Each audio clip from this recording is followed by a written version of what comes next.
Sono quasi tutti programmati per rogatoria gli interrogatori di garanzia dei 46 destinatari delle ordinanze di custodia cautelare in carcere, la maggior parte delle quali emesse per il reato di associazione per delinquere di stampo mafioso. Il 47esimo Antonio Puoti di Eraclea è riuscito a sfuggire alla cattura, ma gli investigatori potrebbero essere già sulle sue tracce. Tutti gli arrestati sono detenuti negli istituti penitenziari del centro Italia e ieri per trasferirli in carcere è stato messo a disposizione un aereo.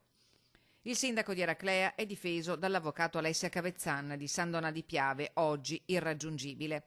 Il referente del clan dei Casalesi in Veneto, Luciano Donadio, è assistito dall'avvocato Renato Alberini, presidente uscente della Camera Penale di Venezia. Donadio deve rispondere di 68 ipotesi di reato. Suo difensore di fiducia in passato è stata l'attuale presidente della Camera Penale veneziana, Anna Maria Marin, finita a sua volta nell'inchiesta con l'accusa di favoreggiamento perché, da avvocato storico di Luciano Donadio, avrebbe violato atti coperti da segreto in quanto seguiva altri presunti malavitosi della zona da anni. Non risultano al momento provvedimenti disciplinari nei suoi confronti.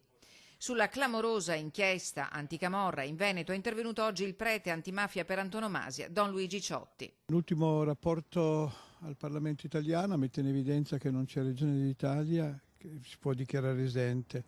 Le mafie sono profondamente cambiate, sono molto più flessibili, sono reticolari, hanno creato rete tra di loro. Oggi è molto forte la famosa area grigia, questa commistione tra legale e illegale.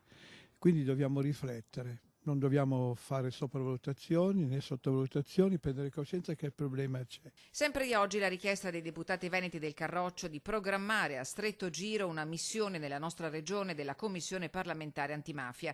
Il Blitz, scrivono in una nota, dimostra che la criminalità organizzata ha iniziato a porre la sua attenzione anche sulla nostra regione ed è per questo motivo che intendiamo supportare il più possibile la magistratura, le forze dell'ordine e le istituzioni dello Stato nel fondamentale compito di riportare l'ordine e la legalità in quei luoghi.